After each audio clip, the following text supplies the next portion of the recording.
कीना प्रस्त औरत है, जो बुग्ज रखने वाली औरत है, जो एक फितनी औरत है, तो वो किसी को प्रोटोकॉल देने वाली या आसानियां देने वाली औरत नहीं है। डॉक्टर यास्मीन ने हमेशा कहा कि अगर तो कुछ किया है तो सर झुका के जाना, वरना हमेशा सर उठा के जाना। हम पाकिस्तानी तो है ना, हम अपने मुल्क में एक आजाद शहरी की तरह रहना चाहते हैं। जब हम गुलाम पैदा नहीं हुए तो गुलामी क्यों एक्सेप्ट करें? तो हम तो खतरनाक लोग हैं जो खतरनाक बोलते हैं, तो हम जैसे को तो खान साहब से नहीं मिलते। सारी पुलिस जो है वो आपने पीटीआई के पीछे लगाई हुई है। पुलिस का वाहिद मकसद आजकल सिर्फ यही है कि उसने कब किसके घर पे रेड करनी है, किसका घर जाके तोड़ना है। अपने इश्तिहार धड़ाधड़ लगा रहे हैं। लाहौर का कोई कोना ऐसा बता दें, कोई दीवार, कोई दरख्त ऐसा बता दें जहाँ बिजली की तस्वीर नहीं है। 16 बार अरेस्ट हुए। आप मेरा एमपीओ अगर ऑर्डर देख लेते, वो एमपीओ ऑर्डर किसकी इजाजत से है? 5 केसेस यहाँ लाहौर में चल रहे हैं, 2 पिंडी में, एक सरगोदा में है। हर रोज ना रिकॉर्ड पेश होता है ना कुछ, बस ड्रैग करते जा रहे हैं, हमें जेलों के चक्कर लगवा रहे हैं। बस हमने जेल इसलिए काट ली क्योंकि हमें पता था हमने कुछ किया नहीं। बिस्मिल्लाहिर्रहमानिर्रहीम। अस्सलाम वालेकुम नाज़रीन, मैं आतिफ हाशमी हूँ और हमारे साथ मौजूद हैं सनम जावेद खान साहिबा। इनसे बात करते हैं। अस्सलाम वालेकुम। जी वालेकुम अस्सलाम। कैसी हैं आप? मैं बिल्कुल ठीक, अल्लाह का शुक्र। सबसे पहले तो ये बताइए कि केसेस आपके कहाँ तक पहुंचे हैं? केसेस हमारे कहीं तक नहीं पहुंच रहे हैं। हम तो रोज जाते हैं, अटेंडेंस लगवा के आ जाते हैं। 5 केसेस यहाँ लाहौर में चल रहे हैं, 2 पिंडी में, एक सरगोदा में है। पुलिस इंटरेस्टेड ही नहीं है चालान पेश करने में। वो रोज कह देती है अदालत में, एप्लीकेशन आकर दे देती है कि हमको नई कोई एलिगेशन ऐड करनी है और कोई नई चीज लगानी है। हर रोज ना रिकॉर्ड पेश होता है ना कुछ, बस ड्रैग करते जा रहे हैं, हमें जेलों के चक्कर लगवा रहे हैं। बस कहा जाता है कि जेल आपने बड़े मजे से काटी है और ये भी बाहर खबरें थी जिस तरह आप माशाल्लाह आती थी अदालत, हंसती मुस्कुराती। तो कुछ लोग ये कहते हैं कि शायद ये प्लांटेड पर्सनैलिटी है। इस पे क्या कहेंगे? देखिए, जो लोग हमसे एक्सपेक्ट नहीं कर रहे थे कि हम ये जेलें काट जाएंगे, और जो जितना प्रेशर था, जितनी सख्ती थी, हमने पंजाब में जेलें काटी। लोग क्यों भूल जाते हैं, हमने एक ऐसी औरत के जरिए ताब जेलें काटी हैं जो एक कीना प्रस्त औरत है, जो बुग्ज रखने वाली औरत है, जो एक फितनी औरत है। तो वो किसी को प्रोटोकॉल देने वाली या आसानियां देने वाली औरत नहीं है। तो हमने तो पंजाब में उनके जरिए से आया, हमने जी उनके अंडर हमने जेलें काटी हैं। तो बेसिकली जो लोग खुद छुप गए और भाग गए और छोड़ गए, उनको पता था कि वो अपनी शर्मिंदगी किसी तरीके से मिटा तो सकते नहीं है। तो ये पूरा नैरेटिव बिल्ड करने की कोशिश की गई कि जी ये जेलें इसलिए काट गए क्योंकि इनको प्रोटोकॉल मिला हुआ था। हमने जेलें इसलिए काट ली क्योंकि हमें पता था हमने कुछ किया नहीं है। हम हंस के आते थे, मुस्कुरा के आते थे, सर उठा के आते थे, क्योंकि हमें डॉक्टर यास्मीन ने हमेशा कहा कि अगर तो कुछ किया है तो सर झुका के जाना, वरना हमेशा सर उठा के जाना। जब हम बाहर जाते थे, लोग हमें कहते थे कि आपको देखकर हमें बहुत हौसला मिलता है। तो हम पे और बहुत लोगों की जिम्मेदारी थी। हम उनके हौसले नहीं तोड़ सकते थे क्योंकि बहुत लोग ऑलरेडी पार्टी छोड़ के हौसले तोड़ गए थे।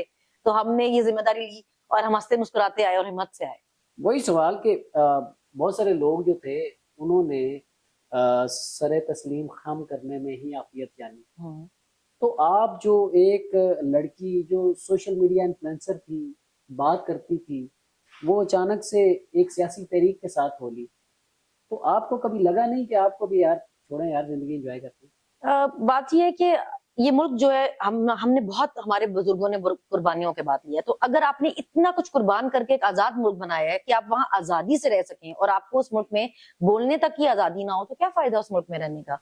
अगर आप चाहते हैं कि हम अपनी जबानें गिरवी रखवा दें, अपनी सोच गिरवी रखवा दें, अपनी पसंद गिरवी रखवाएं, तो हम वो नहीं रखवाना चाहते ना, हम क्यों रखवाएं?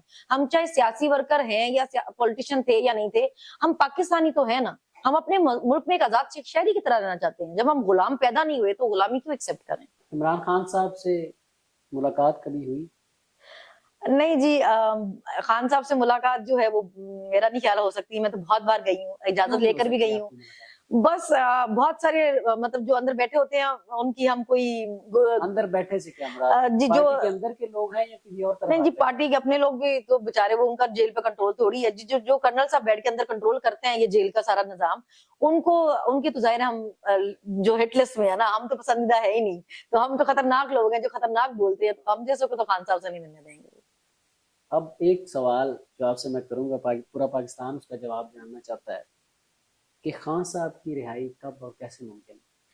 देखिए, खान की रिहाई अदालतों के थ्रू ही मुमकिन है। जिस दिन जजेस ने हिम्मत कर ली, अदालतों ने काम करना शुरू कर दिया और जुर्रत से करना शुरू कर दिया, इंसाफ से करना शुरू कर दिया, खान साहब के सारे केस फेक हैं, तो वो उसी दिन खत्म हो जाएंगे।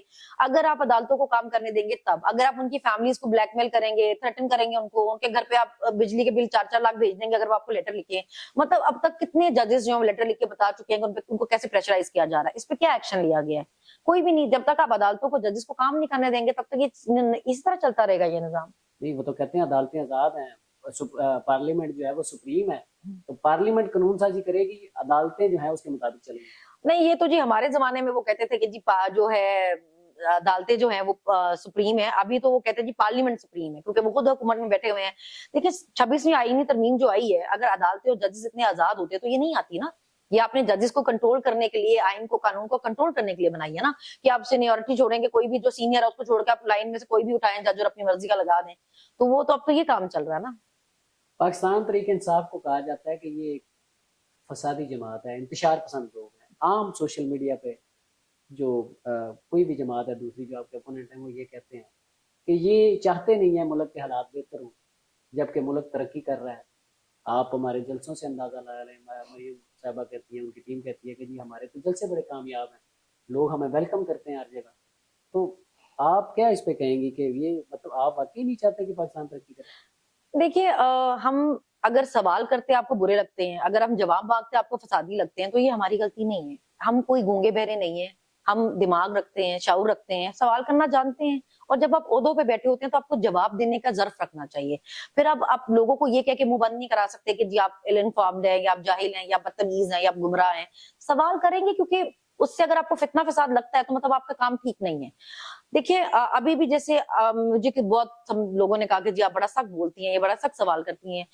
बात सिर्फ ये है कि हमें एतराज नहीं है कि आप चलगोजे उगाएं, आप उगाएं, लेकिन फिर हमें बताएं कि उससे मुल्क को कितना फायदा हुआ। आप बिजली चोर पकड़ें, लेकिन फिर बताएं उससे आपने मुल्क का कितना कर्जा उतार लिया। ठीक है ना। अगर आप हमें बताएंगे कि 6% की ग्रोथ रेट पर चलता मुल्क ठीक नहीं था और अभी 1% पे चल रहा है और सब ठीक है, तो वो हम नहीं मानेंगे ना। नहीं, वो कह रहे हैं कि इन्वेस्टमेंट आ रही है, अमेरिकन बिजनेसमैन आ रहे हैं, यूएई से लोग आ रहे हैं, अमारात से लोग आ रहे हैं, पूरी दुनिया से लोग आ रहे हैं। आपके ताल्लुकात जो है वो बेहतर हो रहे हैं, खारजा पॉलिसी आपकी बड़ी शानदार है, लोग आपके मुल्क में आना चाहते हैं, इन्वेस्टमेंट करना चाहते हैं। लेकिन सिर्फ ये जो तरीके इंसाफ है ये रोक रही है उस इन्वेस्टमेंट को, क्योंकि हालात बेहतर नहीं होने दे रहे। देखिए जी पहली बात तो ये कि अगर इतनी इन्वेस्टमेंट आ रही है तो लोगों को बताएं कि कितनी आ गई है। दूसरी बात ये कि तहरीके इंसाफ लोगों के घरों में नहीं घुस रही है। तहरीके इंसाफ लोगों के घरों से लोगों को नहीं उठा रही है। अगर ये मुल्क इतना महफूज है, यहाँ के हालात इतने महफूज हैं, तो आपका सारा जो ब्रेन है वो आपका ड्रेन हो रहा है, वो बाहर जा रहा है। वो क्यों जा रहा है? आपकी जो यूथ है, आपकी जो यंग जनरेशन है, वो इस मुल्क में रहने नहीं चाहती। आज क्यों नहीं रहना चाहती? आपने तो बड़ा महफूज माहौल दिया हुआ है ना। पीटीआई उसको खराब कर रही है अगर तो लोग क्यों छोड़ के जा रहे हैं? देखिए सिर्फ इल्जाम लगाने से ना आप लोगों के मुंह बंद नहीं कर सकते। पीटीआई हुकूमत में नहीं है। अगर मुल्क के हालात ठीक नहीं हो रहे हैं, आपने तो सारी पीटीआई उठा के जेलों में बंद की हुई है। वो तो अपने केस भुगत रही है।